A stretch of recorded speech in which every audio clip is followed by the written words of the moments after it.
Good afternoon, everyone. This is Christian with PerfectStockAlert.com, a 100% free service for smart investors and traders.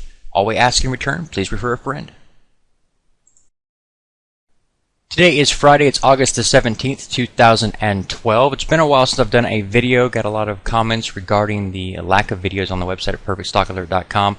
A lot of people are just asking, even if you don't have something for us to trade, couldn't you just continue to make videos and teach us stuff? And that's a good point, and that's probably the majority of the comments that I received. So I will be doing that beginning today. Every single night I'll have a video out for you guys. If I don't have an actual trade for you, I will teach you something. Today I want to show you what I'm looking at here in the U.S. markets. Also, we'll look at some European markets and tell you they're all telling me this exact same thing. And there's some positive news, but there's also some little negatives in there. So let's look at this. Right now, looking at the Dow Jones Industrial Average. This is a 2-year, 3-month chart. Each one of these candlesticks represents a single day's worth of activity. And this one's still highlighted, meaning that in this case, I think it's green. Some of you guys have mentioned sometimes you guys see them in yellow. That just basically means that the trading day hasn't ended here. Therefore, this this final candlestick right here is not complete. We won't know exactly what it looks like until the market has closed. And it's going to be the case with everything I show you today because I'm a little bit early making this video because I got to be somewhere. Basically, looking at the Dow Jones, you can see we are reaching up here, fixing to make a breakout to a new high, breaking above this point. Look at this high close here. This line in the sand right there is where you're going to be breaking out of there, and that's going to give you a little bit of lift to the upside there. Would you be a buyer of that? I wouldn't, and I will tell you why. You've had 1, 2, 3, 4, 5, 6 consecutive weeks to the upside, and as always, you're looking at an ultimate oscillator breakout above the 70 line here. What this basically tells you the ultimate oscillators, whenever you fall down below the 30 line, that's when you're finding some oversold conditions. When you break up above the 70 line, that's typically where you find some overbought conditions, and usually you'll find a pullback following that situation. That pullback in this case is going to be a buying opportunity, so keep that in mind whenever you guys do see that. Obviously you want to buy it at the bottom. Don't just start buying it and she starts selling off, but buy at the bottom. But I'll show you a couple points here. In this case here, overbought, and we get this overbought condition. Shortly thereafter, we get a pullback. That's your buying opportunity at the bottom of that.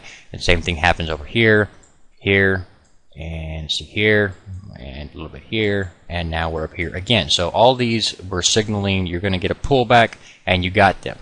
So again, I would in this case not be a buyer at this time. Let it break out, let it rally a bit. This previous resistance right here is going to then become a support. You're going to get a little rally up here, pull back to that support, and then bounce again.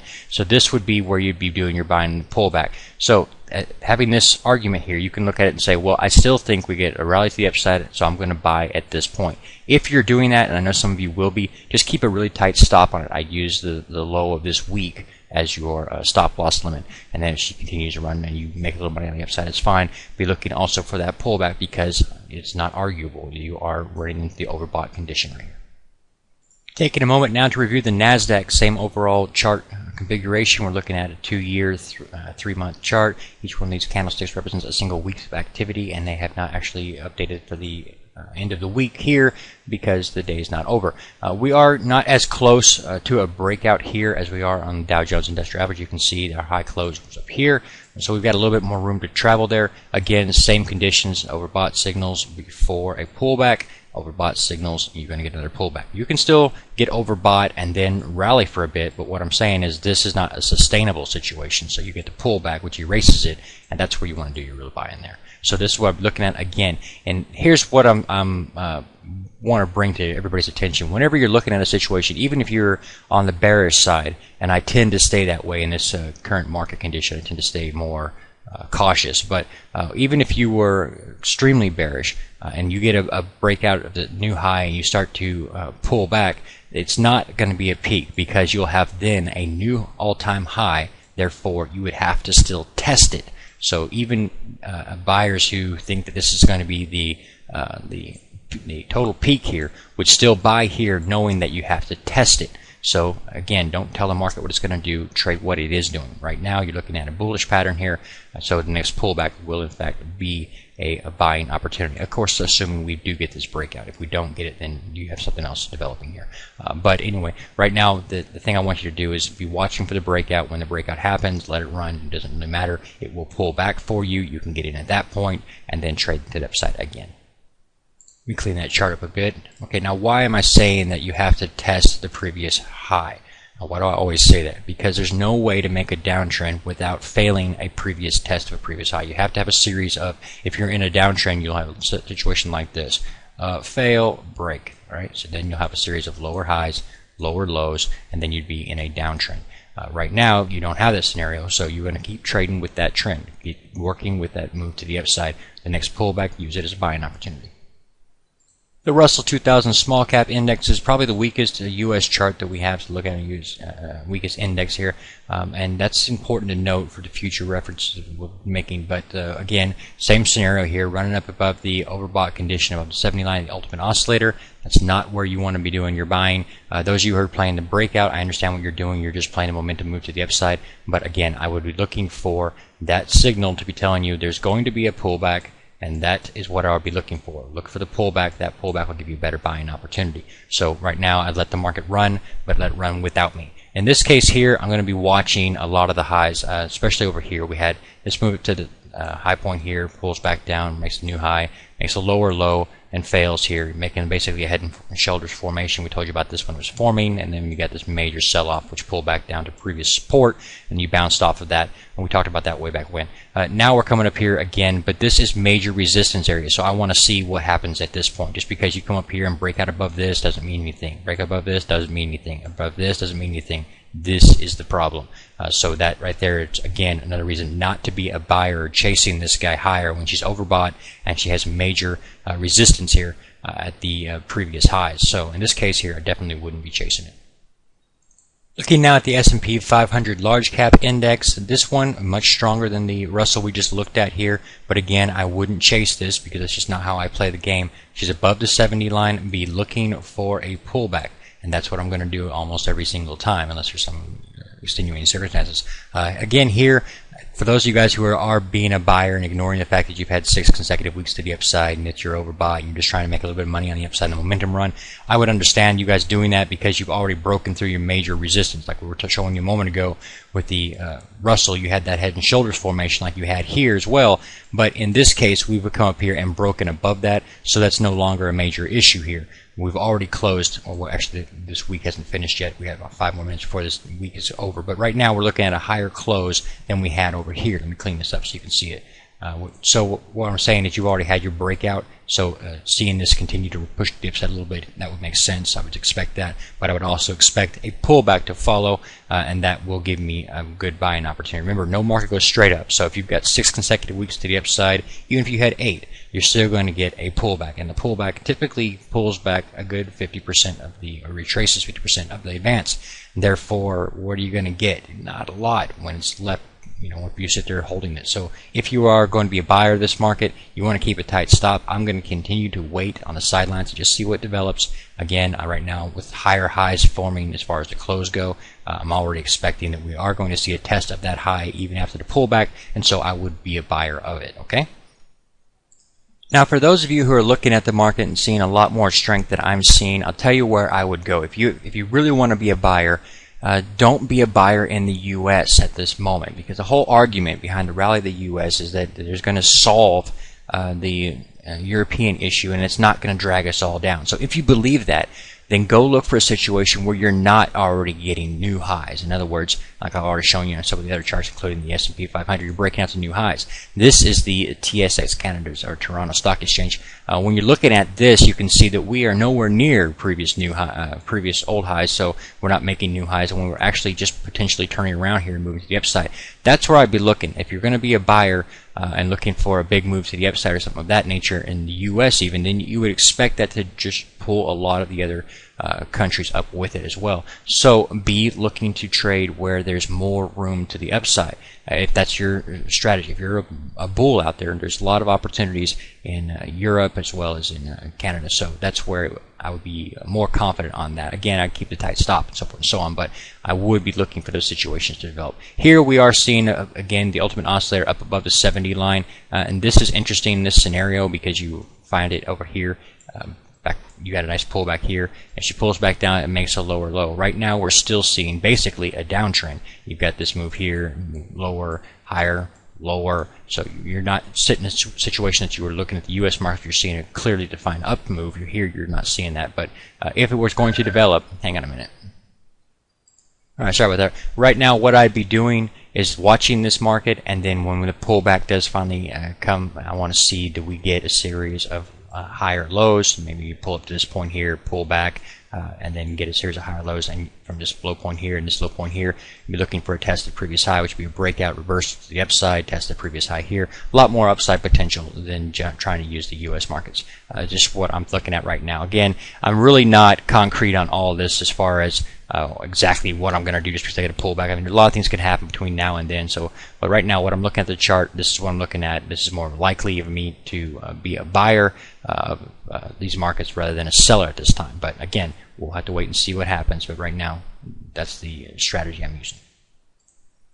The London Financial Times Index, or the FTSE, this one again, same kind of scenario that we were talking about with the Russell 2000 Small Cap Index. You had a major resistance here, head and shoulders formation, and she fell apart substantially. We talked about that back when it happened. And we came up here, tested it, failed at that point. Now we're coming up here and testing it again. Main thing to draw your attention to here is this is your real support. And then look at the distance you are from that support. Looking at this and saying, okay, now I think she's going to just keep moving and moving and moving and break out. I think if you got that breakout, it'd be so overextended, everybody in the mother's uncle would short it. So obviously, I wouldn't be a buyer here.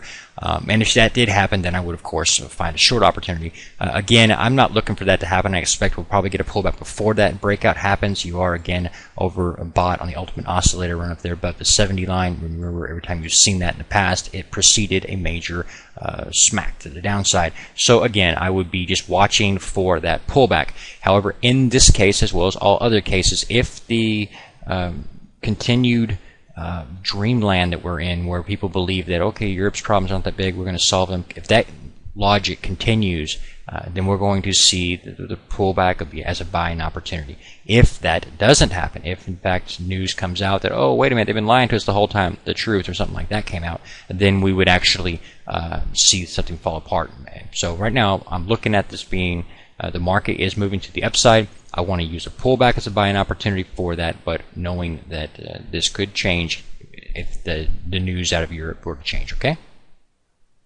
Looking now at the French CAC 40 index, and in this case here, again, it's more like the Canada's market, the Toronto Stock Exchange. Here's your old previous high, a lot of room to move to the upside before you ever came anywhere near that. And again, we are in the overbought condition of the ultimate oscillator 70 line there, so I'd be looking for a pullback. However, assuming everything remains the same that we see in the market today, the pullback would be a buying opportunity because you have this series of higher highs and higher lows, and so you expect that to continue to be that way. Right now, again, I wouldn't be a buyer here. Here's your support line way up here. You have kind of extended that guy. You can break out. Even if you do, you're still going to pull back down. That'd be a better buying opportunity, in my opinion. The German DAX composite, 6 consecutive weeks to the upside without fail, and you'll have, again, the overbought condition, the ultimate oscillator, which we always prefer not to be a buyer in that situation. In fact, we see that as telling us look for a pullback. In this situation here, I would be very cautious as well. The same situation we talked about with the Russell 2000. Here's the previous big old head and shoulders formation that you had, and then she broke down substantially. We run up to that again, failed at the level, run up to it again, fail again. You're actually getting a major peaking top signal, and you're going to fall apart, but we'll get to that later. I wouldn't be a buyer of this. I don't care what it does, basically. I would find something else to buy rather than this at this time. Again, if you were going to be a buyer, you would have to, in order for me to turn into a more bullish trader here on this particular average, I would have to look for a breakout, the previous high, and at that point, the following pullback would be a buy opportunity. Do I think it's going to happen now? No, I don't. Here's your support right here, and you've extended pretty good off of that already. Now, just think that you're going to just keep going like this and break out, I don't see that happening at this point in time. When you look at situations like this, and we talk about overextension from support and things of that nature, you got to realize that this is sell pressure. A lot of selling is waiting for people here. And that's why when we move up to it, we fall away from it. If we move up to it again, we're not going to be strong here because this is where strength was at. This is where the most buying happened and actually shifted from a downtrend here to an uptrend here. So in that scenario, you're looking for strength that's going to be closer to your support area. The further you get extended from that support, the weaker you become. So can you actually see a breakout at this point?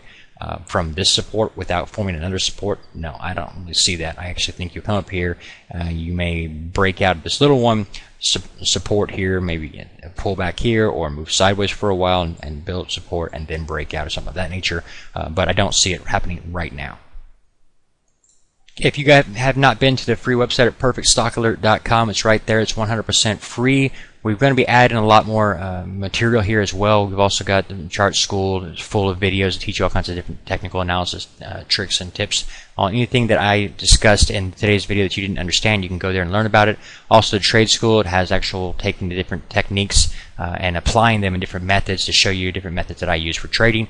Fundamental analysis, basically the same thing as Chart School, only this is all in fundamentals. So it's videos discussing fundamentals, so forth and so on. Nightly market analysis, of course. Also, I'd like you guys, for those of you who are interested, come over here to the forum. Let me know what you would like to see on the website, and I'm going to take the best ideas and move forward with that. I really want to build this one up here. So again, it's all free. So just stop by and say, hey, I like what you're doing, or I'd like it better if you did this or that, and let me know, and then I can kind of bring your guys' ideas to life. Okay. God bless. Take care. Enjoy the evening, and I will see you all probably on Mondays. Well, for sure on Monday's market analysis video, but I'll probably be doing some more stuff this weekend. Okay. God bless. Take care and be safe. Please take a moment to review our disclaimer. The information provided herein is our opinion only. Under no circumstances do any statements here represent a recommendation to buy or sell securities or make any kind of an investment. You are responsible for your own due diligence. To summarize, we do not provide investment advice, nor do we make any claims or promises that any information here will lead to a profit, loss, or any other result. These videos are for educational purposes only.